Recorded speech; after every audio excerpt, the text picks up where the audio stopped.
Hello and welcome. Welcome to episode 17. This episode is called Worth Complaining About. And this episode might be worth complaining about. I don't know. Statistically. It's not as funny the second time. No, I'm uncomfortable now. Good. That was our second take.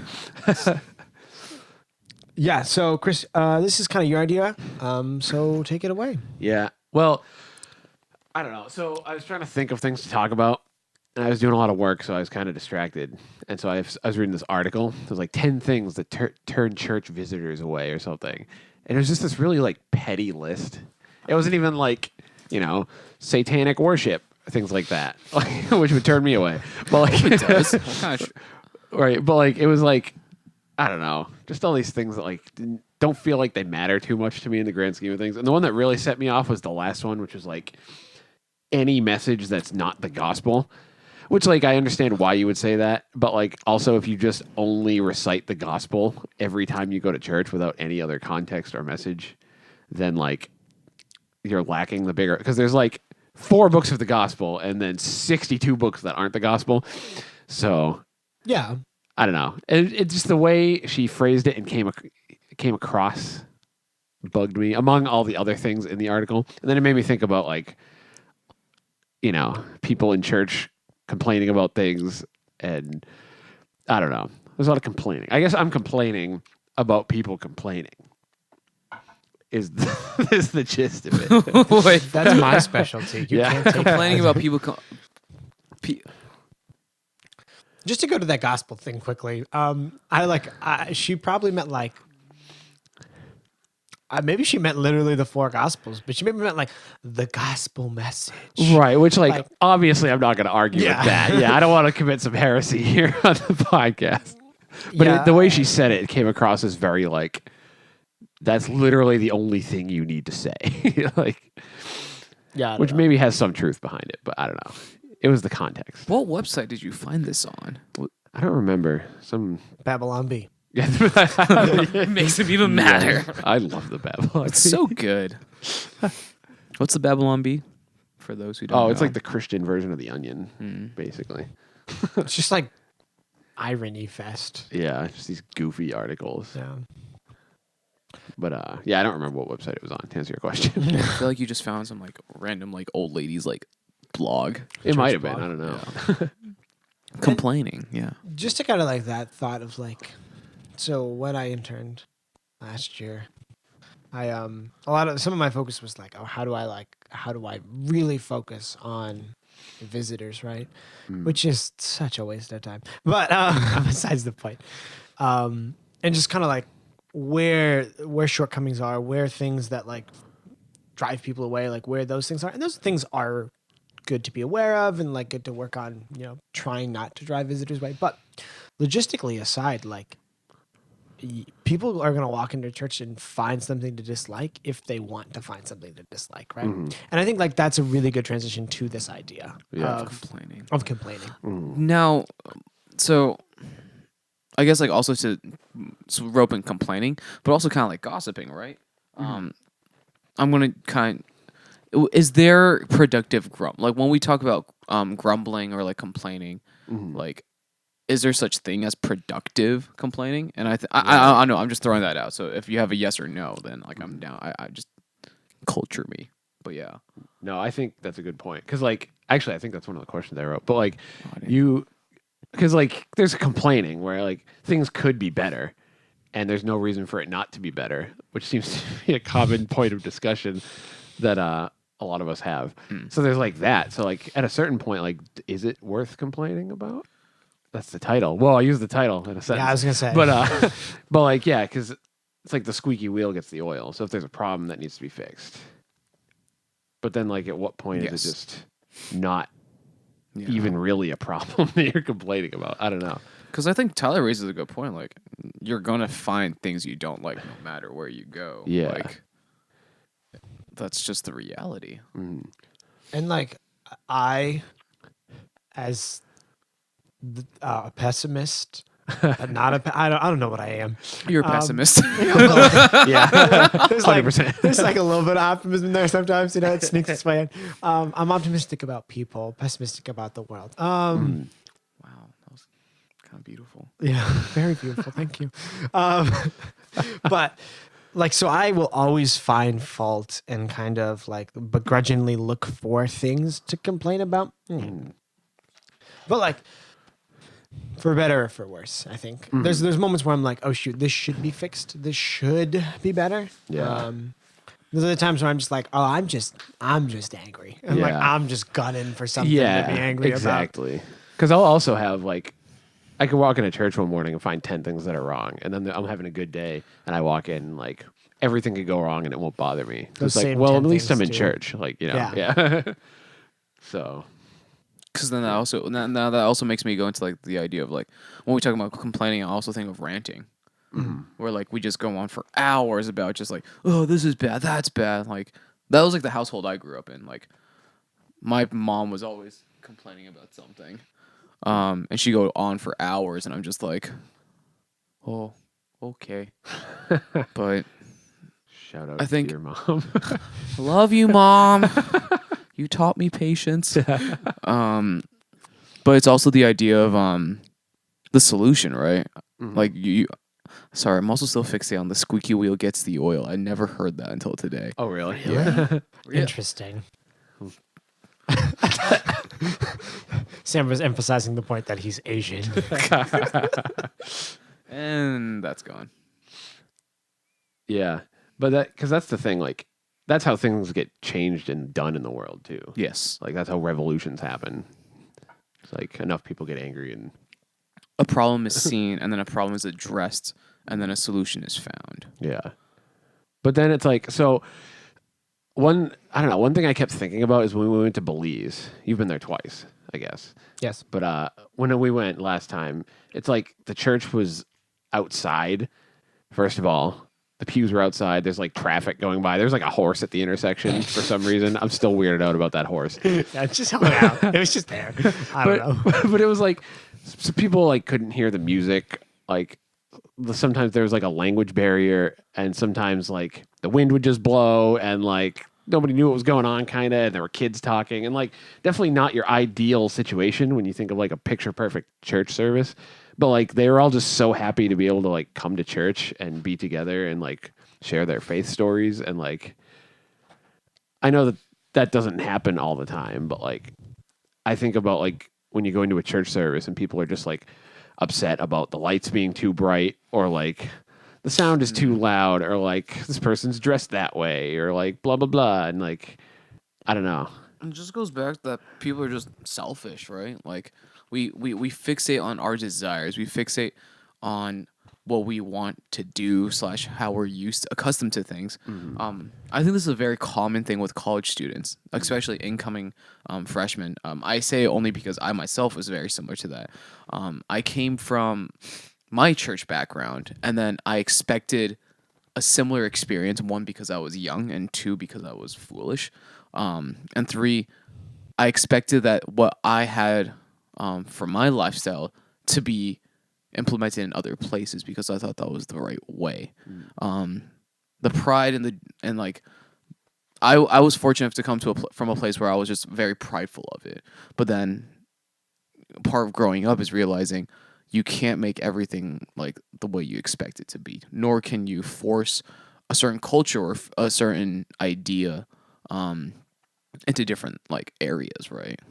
So I think there's also that, like, it's just like your expectations are wildly different from other people. And then let's say the heat thing, as you grow older, your body becomes frailer. So Mood. yeah, no offense to all you old people. I'm old. You're old. You're the one who's bundled up right now. I'm still freezing too. Yeah. Because then what's the middle ground? There's always a middle ground that we come to somehow. So well, Do like, we? or Yeah. try to. I mean, it's like we identify the multiple sides. Yeah, because like you want to. I think the reason we get upset and complain is because we want to strive towards like a level of comfort. Yeah. Because there's no reason for it. Like we are capable of upholding those standards too. Yeah. Like So- we're capable of making people comfortable. making it become your drive to a certain degree. All right, this is a little peek into the creative mind of the podcast right here. Before we started recording, we could not come up with a title, and then I randomly said the title, and then we went with it. But the more and more I think about that line, worth complaining about, right? And of course, my first thing is, what is worth complaining about? Because that's just how I think. But there are things I think all of us would be like, okay, yeah, there's things where we're like, yeah, let's, take to the streets, let's riot, right? And like that's good, right? That's passion, that's justice. Like that's when we see something wrong and we want to make it right. And someone who strives in that zone, I'm like, yeah, let's go. But there's also other things where we're like, oh, we know this is not coming from the right thing, right? Like a great example, I know who drives a lot now. My road rage is just way worse, Oh right? yeah, it's getting worse. And for like me. clearly the road is not any more worse. People are always bad drivers. I'm a bad driver, right? Everyone is. It's not more worse than your grandma. It's not more worse than my grammar. But like I am getting more upset, right? Clearly there's other things at play here. So like I think very rarely are those things truly what's upsetting us. Right. So I think it's in some ways kind of like silly to even be like, oh, let's go through and name all of them, right? Because A, they're going to take different shapes because like I'm going to walk in and be like, this door looks stupid. And then the next day I'm going to walk in and go, I really like this door. It looks kind of Yeah, nice, right? right? Like, That's a good example because like the other night I was having like a good night and I drove home and I was like doing 10 under the speed limit and I was just like, yeah, I can listen to some music now and I like this is a nice casual ride home. Whereas like if I went right now, I'd probably be like, why are you driving the speed limit? go faster. And so like getting to that root cause. Because honestly, even I, who am pretty obsessive and care about a lot of things, don't really care about the doors. Right. Like if I'm being honest to myself, yeah, I really like stretching analogies. If I'm being honest, like I really could care less, right? But like at that moment, It's the most important. that is the thing. most important thing in my life is Yeah. that door. So like, what does that go to show about me? But also like, what does that go to show about like, clearly there's something larger at play. Fixation. Yeah. Yeah. Because because whatever you're fixated on can become the representation of your deeper problem. So like back to that like worth complaining about, right? So that surface level thing, that door, that paint doesn't look right. There's that scratch. Why am I only thinking about building things? Well, remember when we moved the coat rack and there was an Yeah. uproar from certain people like, why is the coat rack moved? It was like a huge deal. And it's like, I think you're probably not that upset about the coat rack. Right. It's like loss of control or representation or Yeah. And so like it's very interesting because clearly that's a good example. Like they're not upset about the coat rack being moved. Honestly, they're probably like, oh, that's actually a good idea. But like in that moment, they're not gonna be like, Yeah. they're like, oh, wait, well, like I'm losing this power, right? Like, and to me, that feels like something worth complaining about. But this coat rack, that's a good avenue, right? And so, like the things that we deem worth complaining about, like us losing power, like injustice, right? Those things. I'm blanking on some other ones, but Yeah. like those things that are worth complaining about. In moderation, and, Yeah. like they have their like the go rack is a poor example, but like they will find their external avenues, right? They Yeah. will find their way into the minute details and like cause havoc that way. I really like that approach of thinking of approach. Wow, grammar's hard. English is hard. The root cause I think is so important to remember. Because that's a good point. Because like I'm thinking about the coat rack, or just like for instance, like expectations. People expect certain things, and then when it doesn't go in their expectation or in their way, then they're like, oh, I can't. Why can't it be the way I expected? There is already like your root is like, oh, you want something, you desire something, but you don't have the power to do so. So therefore, you are angry. I had a pastor who always kept asking that question. Go deeper. What is actually making you mad? There was a situation that I was pretty pissed about last year, and then he just kept digging in. He's like, what makes you mad? Keep going. Like, is it this overarching thing, or is there something deeper? And then for me, he really picked at it to the point where like there was something deeper because I had an expectation that the church was supposed to do so and so in order to restore this like situation. And I think looking at kids are the epitome of complaining.